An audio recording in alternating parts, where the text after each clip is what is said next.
Bonjour. Ma longue expérience de direction industrielle et commerciale, tout d'abord dans un grand groupe américain, puis dans une PME, m'a convaincu que le succès n'est au rendez-vous que lorsque les acteurs de l'entreprise sont en phase et suivent les stratégies de l'entreprise. Le manager, évidemment, se doit de mener ces stratégies et pour ce faire doit jouer sur toutes les composantes sociales de la société. Autant dans les grandes entreprises, il peut être aidé par un DRH, une équipe chargée de négocier avec les instances représentatives du personnel, que sont le CE, les délégués du personnel et le CHSCT.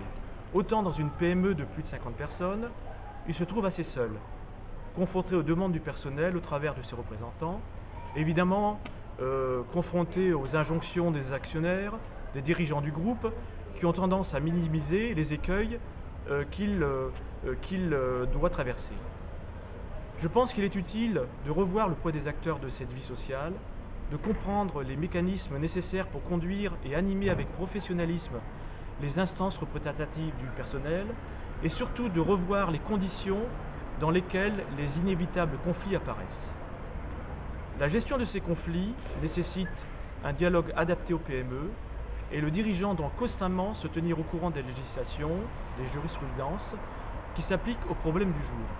Ce n'est pas facile, mais quand la négociation s'avance bien et réussit à l'avantage de tous les acteurs sociaux, on peut certainement dire que l'entreprise a gagné sur tous ces sujets importants, comme les restructurations ou les évolutions salariales.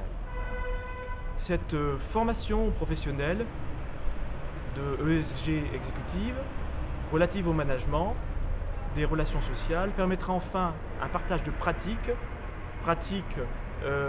enrichissantes entre participants qui viennent d'horizons très divers.